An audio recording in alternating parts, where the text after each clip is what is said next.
What would you do if love was never your choice? If one decision, not yours, rewrote your entire life? Would you fight? Would you run? Or would you stay and learn how to love a stranger? They didn't ask Amara what she wanted. They told her, "You will marry him." No negotiation, no explanation, no escape. A man she had never met. A life she had never imagined. A future already signed and sealed, without her voice. And the worst part, he was just a farmer. No wealth, no status, no reason to say yes. So tell me in the comments section, what would you do if you were her? Welcome to Golden Billionaire Stories, where love is tested, A-R-E-R-E-V-A-L-E-D, and one decision changes everything. Stay tuned, your next obsession begins now. The slap landed before Amara could step back. It was not a heavy slap. Her mother had delivered worse in the kitchen over broken plates and forgotten errands. But this one, open-palmed, deliberate, aimed, landed in the middle of the living room in front of her father, her sister, and the house girl who was pretending to sweep the same spot on the floor for the third time. This one was different. This one had an audience.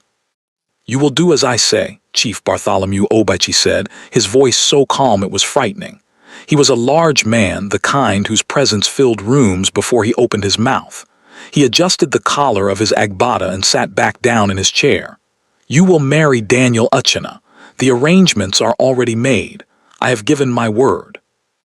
Amara pressed her hand to her cheek. Her eyes did not fill with tears. She had stopped crying in front of her father when she was 14. Instead, she looked at him steadily and said, "I have never met this man." "You will meet him on Saturday," her mother said from the doorway, arms crossed, voice stripped of warmth. "The bride price is small, the man is not rich, but he is from a good family. Decent, hardworking. You should be grateful anybody still wants you after you embarrassed us with the Alabi family." Sola, Amara's older sister, was seated near the window painting her nails. She did not look up, but the corner of her mouth curved just slightly, just enough. Amara had refused to marry Victor Alabi 3 months ago. Victor was charming, connected, and the kind of man who smiled at you while counting what you were worth. She had walked out of the introduction ceremony in front of both families and driven herself home in borrowed silence. The fallout had been swift and total. Chief Bartholomew had stopped introducing her as his daughter in social circles. Her mother had begun referring to her in the past tense in conversations. Sola had inherited every good thing that came through the door after that. And now this, a village farmer named Daniel Uchenna from Inu Yazara, a man she had never heard of, a man her father described as decent the way you described a cup of tea that had gone cold. "I want to at least see a photograph," Amara said. Her father looked at her the way he looked at problems he had already decided were resolved. "Saturday," he said, and that was the end of it. She did not sleep that night. She lay on her back and stared at the ceiling of the bedroom she had grown up in, the same water stain near the window that looked like a map of nowhere, and she thought about what it meant to be a woman in a family that only measured her by how much peace she kept. She had kept so little. She had asked for so much. She had wanted to choose. She thought about running. She thought about her bank account thin, still recovering from her last contract falling through. She thought about where she would go. And then she thought about her father's voice saying her name the way he said it now, flat, final, like a door closing. Saturday came before she was ready. The drive to Inu Yazara took 3 hours. Her father sat in the front seat of the SUV. Her mother sat beside Amara in the back and held her handbag on her lap like a shield. Nobody spoke for most of the journey. Outside the window, Lagos dissolved into road, and road dissolved into smaller roads, and then into the quieter, rounder landscape of the east, compound walls painted in colors that had faded beautifully. Children who ran alongside the car for the joy of it, market women who moved through the world like they owned the ground beneath their feet. Amara watched it all and felt something she could not name settle in her chest. The Uchenna compound was set back from the main road behind a low fence. It was not impressive from the outside. A long bungalow painted white that had gone the color of old paper, a small garden, goats, a man fixing something near the gate who looked up when their car pulled in. He was tall. That was the first thing she noticed, not because height was remarkable, but because of how he carried it, unbothered, unhurried, like a man who had nowhere to rush to and had made peace with that. He was wearing a plain cotton shirt, the sleeves pushed to the elbows, a smear of grease on his forearm. He set down whatever he was holding and wiped his hands on a cloth. Amara looked at him. He looked back. He did not smile the way men smiled at her when they wanted to impress. He did not look away when she held his gaze. He simply looked steady, curious, without performance. She got out of the car and straightened her wrapper. Her mother was already climbing the steps to the front door where an older woman had appeared, small, round-faced, with the kind of energy that suggested she ran things and knew it. This was Mama Ngozi, Daniel's mother. "Welcome, welcome," Mama Ngozi called out, clapping her hands. "Ah, this girl is fine. Oh, Daniel, come and see your wife." Amara's stomach turned. She looked at the man who was walking toward her now, this Daniel Uchina, and thought, he looks like someone who has never worried about anything in his life. She was not sure if that made her envious or suspicious. He stopped in front of her. Up close, she could see that his eyes were dark and very still, the kind of eyes that had seen enough of the world to stop being startled by it. "Amara," he said, not a question, not a greeting exactly, just her name placed carefully like he was checking that it fit. "Daniel," she replied the same way. Something passed between them in that exchange that neither of them would be able to explain later. Not warmth, not attraction, not yet. Something more fundamental, recognition. The kind you feel when you meet someone who is also not performing. The families went inside. Amara followed. Daniel walked beside her without touching her, without filling the silence with unnecessary noise. She was aware of him the way you are aware of weather. The meeting was brief and transactional in the way of all these things. Chief Bartholomew spoke about family values. Mama Ngozi served palm wine and small chops and laughed too loudly at things that were only slightly funny. The bride price was named, modest, almost embarrassingly so. Amara sat through it with her back straight and her hands folded, and her face arranged into the expression she had perfected over years of surviving rooms she had not chosen to be in. Daniel did not speak much. When he did, it was measured. He thanked her father. He said he hoped Amara would be comfortable. He said these things without looking at her, which she found both annoying and strangely respectful. He was not performing for her benefit. He was not trying to win her. On the drive home, her mother said, "He seems stable, not exciting but stable." Chief Bartholomew said nothing. He had what he wanted. Amara looked out the window and thought, "I am going to live in a village with a farmer who fixes things near gates, and the only remarkable thing about this situation is that I am not screaming." She moved in 4 weeks later, after a quiet ceremony that Sola attended in an outfit that cost more than the entire bride price. The compound felt different when it was hers to live in, smaller in some ways, larger in others. Mama Ngozi had given her the second bedroom and stocked the kitchen and made a noise about leaving the couple their privacy while absolutely not doing so. The first night, Daniel knocked on her door. She opened it. He was holding 2 cups of tea. "I thought you might not sleep," he said. She stared at him. "Why would you think that?" "Because I wouldn't sleep either if I were you." He held out a cup. The first night in a new place is always the longest. She took the cup. They stood in the doorway for a moment, he on one side, she on the other. "You don't have to pretend this is fine," he said. "With me, you don't have to pretend anything." She looked at him over the rim of her cup. "Why are you being kind to me?" He thought about this with a seriousness that she did not expect. "Because you didn't choose this either," he said. "And it seems unfair to make it harder than it already is." She did not respond, but she did not close the door. They drank their tea standing up in the quiet of the compound, with Mama Ngozi's snoring filtering through the wall and the night insects doing their work outside, and Amara thought, This man is strange. Not bad strange, just not what she had prepared for. In the days that followed, she watched him. He woke before sunrise. He worked the land with two farmhands who called him Oga in a way that felt oddly formal for a man in muddy boots. He made decisions quietly and was obeyed immediately.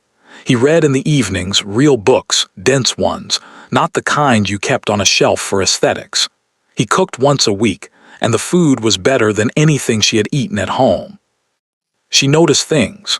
The way his phone rang with a frequency that did not match a man of modest means. The way he declined the calls without panic or explanation. The way people in the market parted for him not because he was loud, but because something about him suggested that he did not need to be. The way a black car with tinted windows had parked outside the compound one morning, and he had gone outside and spoken to whoever was inside for 20 minutes, and when he came back, he said nothing and she did not ask. She noticed, she filed it away, she did not ask. 3 weeks in, Sola arrived. She did not call ahead. She appeared at the compound gate in a cream-colored dress that was entirely wrong for the dust and heat of Nuyazara, pulling a small suitcase that suggested she intended to stay, wearing the expression she always wore when she had come to collect something. "Sister," Sola called out, arms wide, voice sweet. "I missed you. I came to check on you." Amara stood in the doorway and watched her sister navigate the compound like an obstacle course. "You came unannounced," Amara said. "Don't be cold, I'm your sister." Sola kissed both her cheeks. Her eyes were already scanning the compound, cataloging, calculating. Is this where you live? Oh, it's cozy." "It's home," Amara said. Sola smiled and let it go. She was introduced to Mama Ngozi, who received her with the warmth of a woman who had seen this type before and was not confused by it. She was introduced to Daniel, who greeted her politely and went back to what he was doing. That evening after dinner, Sola found Amara alone in the kitchen.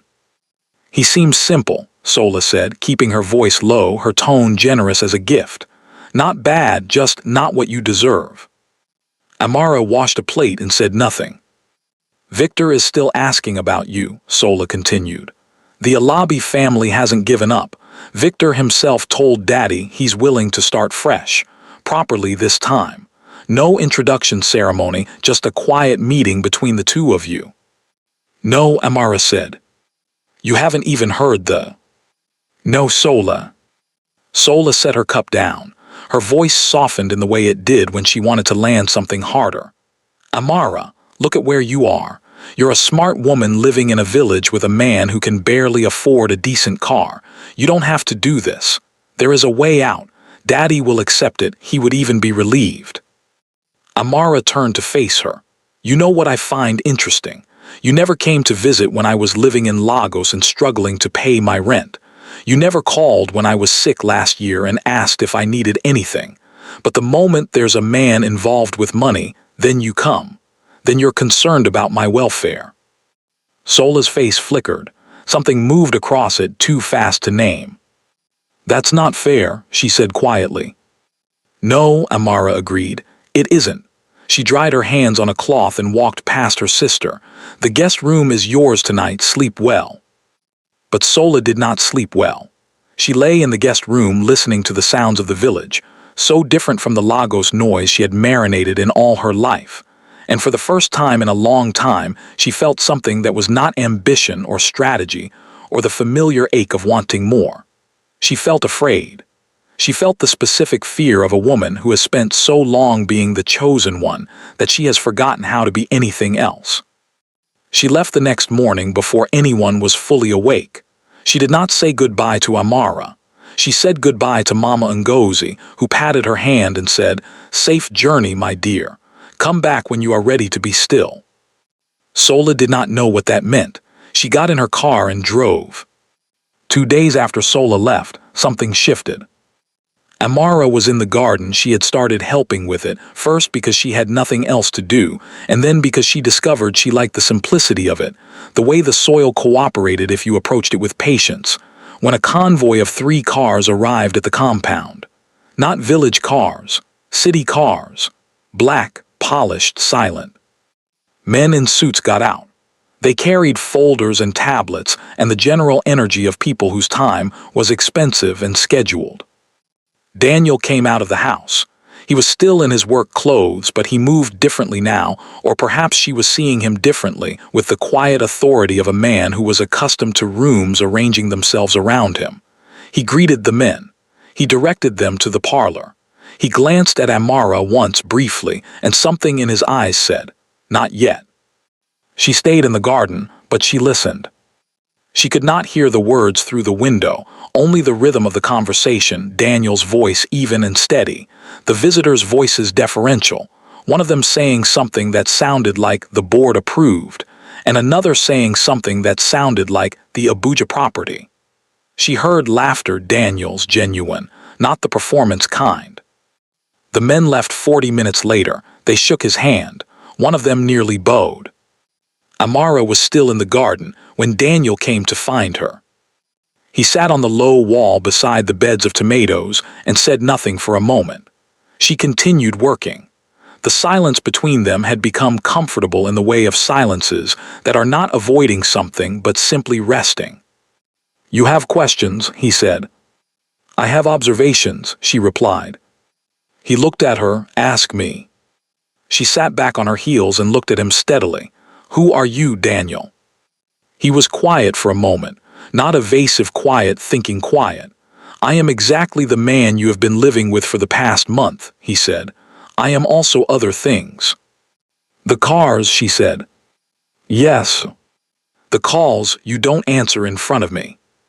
"Yes." "The way Olga Clement at the market behaves like you are royalty in work clothes." He almost smiled. "You notice that?" "I notice everything," she said. "I have had to my whole life. Nobody tells women like me anything directly. We learn to read rooms." He was quiet again. Then he said, "My name is Daniel Uchina. I'm the founder and majority shareholder of Uchina Holdings Real Estate, Agriculture, Logistics, and 2 financial technology companies. My personal net worth as of last quarter was estimated at 47 billion naira. He said it the way you state a fact about weather, without pride, without shame. I came back to Nuyazara because I needed to know if I could still be a person without any of that. If I could still be someone that people chose for the right reasons." Amara stared at him. The garden was very quiet. A bird was doing something in the tree at the back of the compound. The afternoon light was gold and indifferent. 47 billion, she said. "Approximately. And you fixed the gate yourself." "I like fixing things." She stood up slowly. She brushed the soil from her palms. She was aware of something enormous rearranging itself inside her, not the excitement that the number deserved, not the anger she might have expected, but something quieter and stranger. She was aware that she had already decided she liked this man before she knew this, and that changed something. It changed everything. "Were you going to tell me?" she asked. "Yes," he said, "when I was sure you were talking to me and not to the idea of what I represent." "And now?" "You just asked who I was," he said, "not what I was worth. That's the first time anyone has asked it that way in a very long time." She looked at him for a long moment, then she said, "You should have told me sooner," and she walked inside. He let her go. He sat in the garden until the light changed. That night she could not eat. She sat at the table and moved her food around the plate, and Mama Ngozi watched her with the alert stillness of a woman who knew when not to speak. Later, Mama Ngozi came to her room. She did not knock. She simply opened the door and came in and sat on the edge of the bed as though it was her right, which in her own house it absolutely was.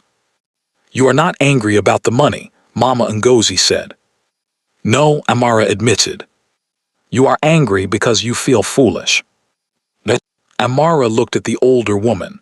"I came here thinking I was being settled for. I adjusted myself to that reality. I made peace with it. And now?" "And now," Mama Ngozi prompted gently. "And now, I don't know what anything means." Mama Ngozi was quiet for a moment.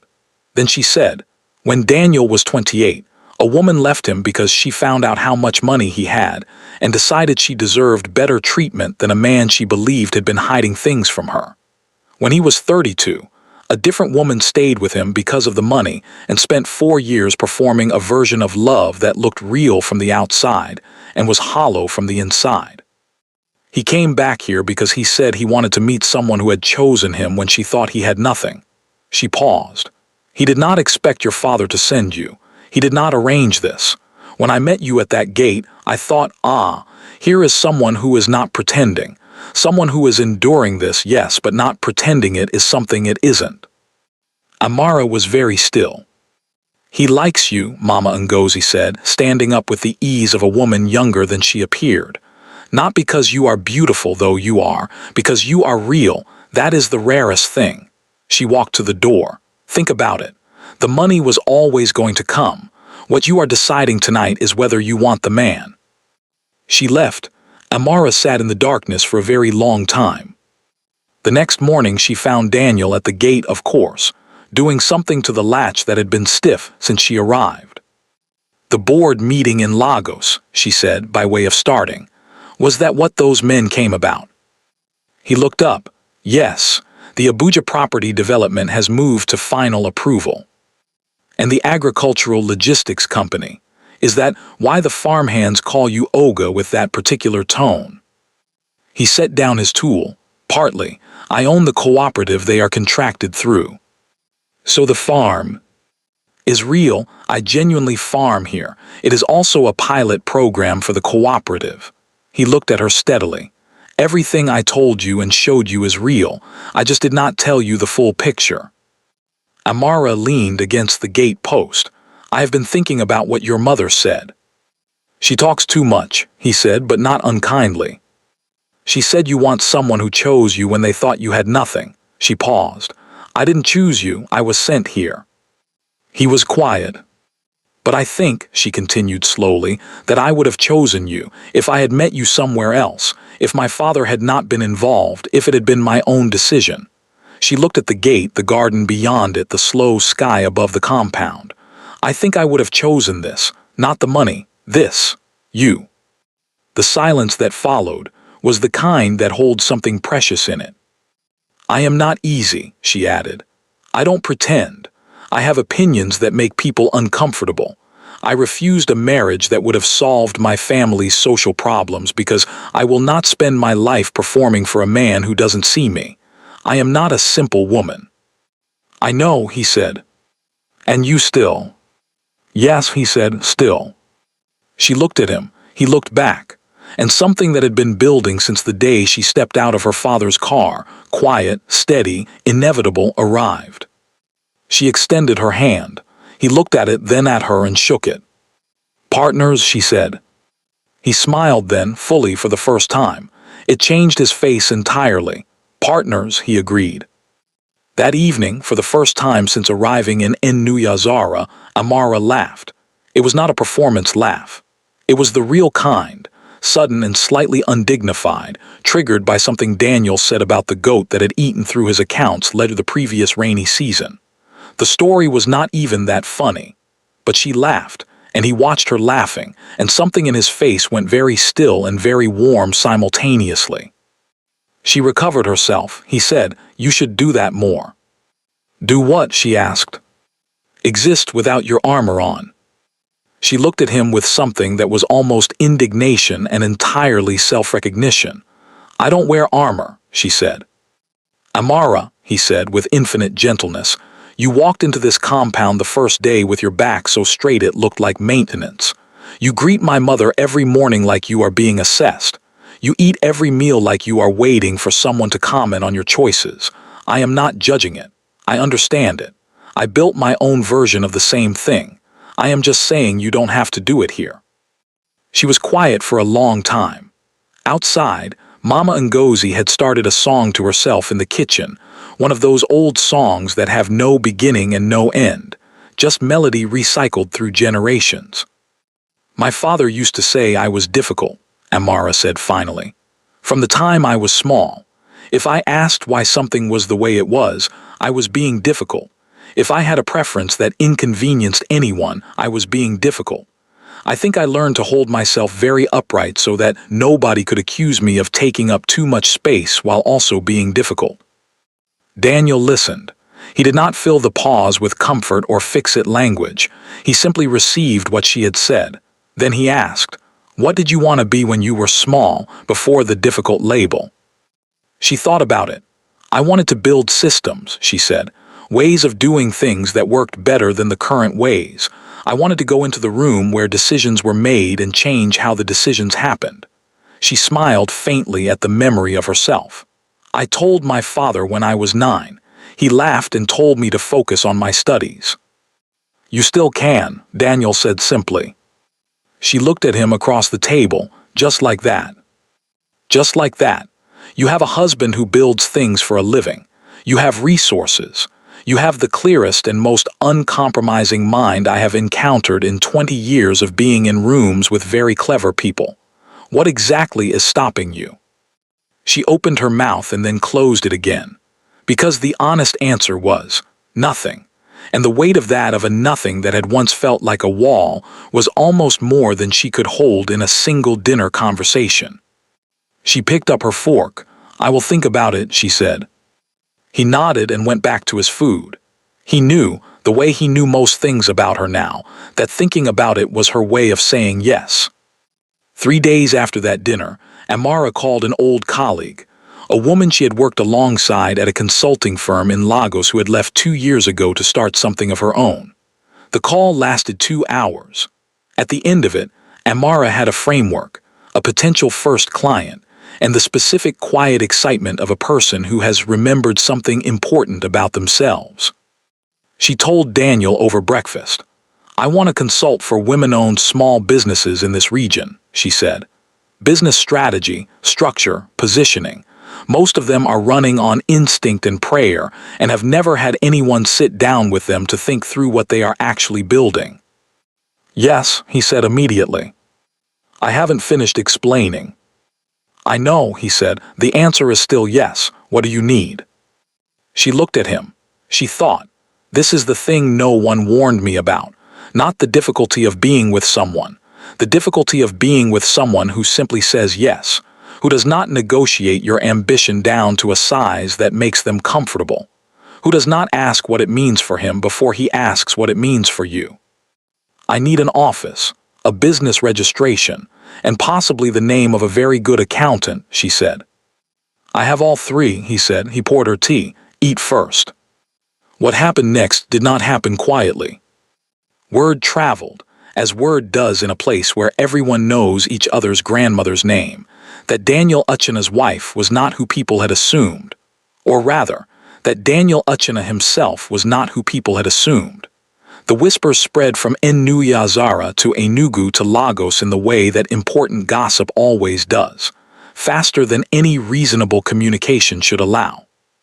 Chief Bartholomew Obichi heard it first from a business associate who mentioned, casually, over a lunch he had not expected to be significant, that the Uchenna Holdings announcement about the Abuja development had made the financial pages, and that the founder was reportedly living quietly in Enuyazara, and that he had recently acquired a wife. The chief set down his fork. He drove to Enuyazara the following weekend. He did not call ahead. He arrived in a convoy of 2 cars, wearing his finest agbada, carrying the energy of a man who had decided retroactively that this had been his plan all along. Amara watched his car pull through the gate from the kitchen window. She felt something cold and precise move through her, not surprise. She had known this was coming. The only question was how she was going to stand in it. Daniel appeared beside her in the kitchen doorway. He had seen the car. "Do you want me to send him away?" he asked. "No," she said. "I need to see his face." They went out together. Chief Bartholomew descended from the car with the practiced ease of a man performing welcome on other people's property. He embraced Amara, a real embrace, the kind he had not given her in years. He pumped Daniel's hand and said, my son, I always knew you were a man of substance." Daniel looked at him pleasantly and said nothing. They sat in the parlor. Mama Ngozi served drinks and did not bother hiding that she was watching everything.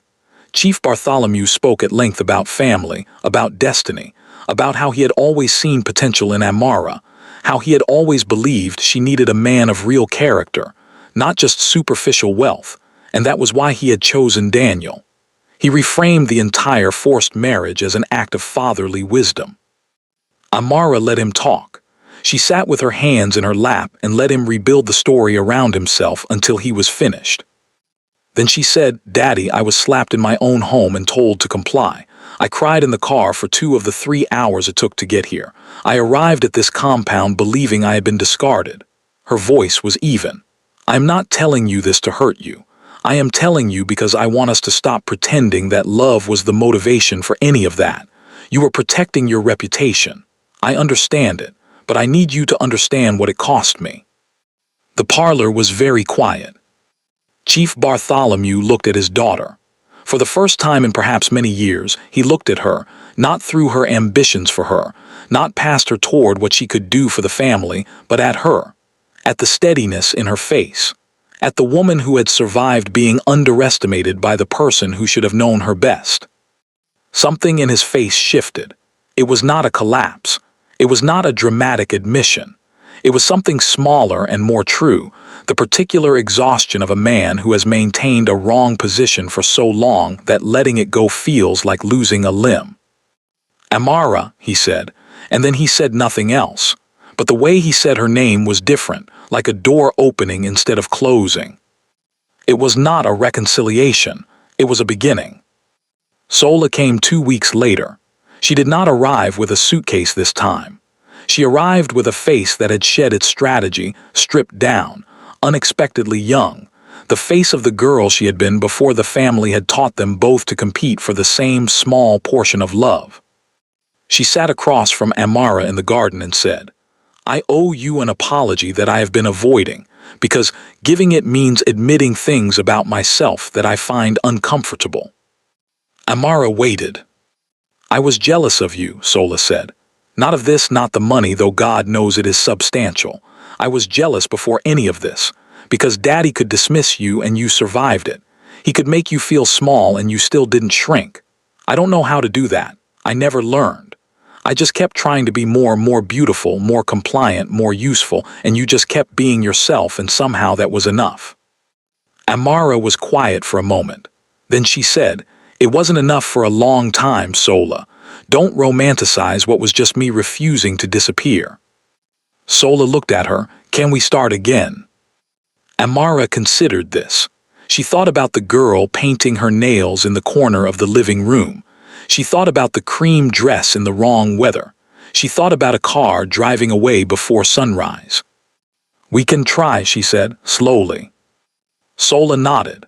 And for a moment they were just 2 sisters sitting in a garden in the east of Nigeria with the afternoon around them, which was not everything, but was more than they had managed in years. Mama Ngozi, watching from the kitchen window, made a small sound of satisfaction and went back to her pot. The months that followed were not without difficulty. They never are, when 2 people are building something real out of complicated materials. Amara did not become someone different because she had access to money. She used it to launch a small consulting practice, working with women-owned businesses in the region, and she was fierce and particular about it in a way that made Daniel proud in a manner he expressed through steady, quiet support rather than words. He was not a man who needed to announce his feelings. He showed them in structure. In the office he had converted for her. In the meetings he excused himself from so she could take her calls. In the way he defended her opinion in rooms without being asked. She showed hers in different ways. She learned what he took in his tea. She read 2 of his books and argued with him about one. She noticed when the quiet behind his eyes was work quiet, and when it was something is wrong quiet, and she had learned to sit in the second kind without pressing. They fought once badly about her family's continued proximity, about whether Chief Bartholomew's sudden warmth was genuine or transactional, about how much Amara was willing to forgive versus how much she was willing to accept. The fight lasted 3 days and ended not with resolution, but with Daniel sitting on the edge of her side of the bed at 2 in the morning and saying, I don't want you to have to choose between your family and your peace. I want to help you find a way to have both. Just tell me what you need." She had told him, he had listened, they had built something from that. Sola stayed for lunch that day. It was the first meal the two sisters had shared without performance in years. They did not resolve everything. They did not pretend to. Sola still had the particular vanity that came from being the pretty one, the chosen one, the one the family had invested in, and Amara still had the particular armor that came from being the other one. But they sat across from each other at the same table, and they talked about small things. A restaurant in Lagos that had closed, a film they had both seen and disagreed about, the stubbornness of a mutual aunt who had refused medical help for a knee she had damaged years ago. Small things, true things, the building material of something real. Before Sola left, she stopped at the gate, the same gate Daniel had been fixing the first day, and turned back. "He looks at you," she said. Amara frowned. "What?" "When you are talking, when you are not looking at him, he looks at you the way people look at things they cannot believe they are allowed to have." Sola's voice was quiet, stripped of its usual performance. "I have never had anyone look at me like that. I have been looked at as a trophy, as a strategy, as an investment, but not like that." She picked up her bag. "Don't waste it, Amara. Whatever happened to bring you here, don't waste what it gave you." She got in her car. Amara stood at the gate and watched her go. Then she turned and walked back into the compound, and Daniel was standing near the garden, having seen none of it or all of it, and she walked straight to him and stood close enough that he would have to make a choice. And he chose, of course, he chose to put his arms around her in the late afternoon light. "Whatever you are thinking," he said into her hair, "it can wait until tomorrow." "I am not thinking," she said. "For once in my life I am not thinking at all." He held her tighter. Mama Ngozi came out of the house, saw them, made a dramatic noise of celebration, and was entirely ignored by both of them. She went back inside deeply satisfied. On the morning that the test came back positive, Amara was alone in the bathroom. She sat on the edge of the tub and held the small white stick and felt the entirety of the past year move through her like water, the slap, the compound, the tea in the doorway, the garden, the black cars. The truth delivered like weather, her father's face changing, Sola's eyes across the garden, Daniel's voice saying still. She thought, "I came here with nothing I had chosen, and I built everything I have now with my own hands, even this." She walked out of the bathroom and found Daniel in the kitchen, making the tea he always made at this hour. She placed the stick on the counter beside his cup without a word. He looked at it, then he looked at her. His face did something she had never seen it do, not the competent calm, not the quiet authority, something softer and more unguarded, the face beneath the face, the one he had been protecting all along. "Amara," he said. "I know," she said. He crossed the kitchen in 2 steps and held her, not dramatically, not with declarations, just held her. The way you hold something you did not expect to have and are not certain you deserve and intend, with everything you are to keep. Outside, Mama Ngozi was in the yard already. Loud and luminous and completely unaware. The morning light was doing what morning light does in the east, arriving gold and without apology. The gate that Daniel had fixed was still standing. The garden was growing. Amara had arrived in this compound looking for a way out. She had found, instead, a way in to something she had not known to ask for. A man who saw her. A place that was hers. A life that had not been handed to her but built slowly, out of refusal and patience, and the quiet radical act of staying exactly who she was. She had been sent here as a consolation.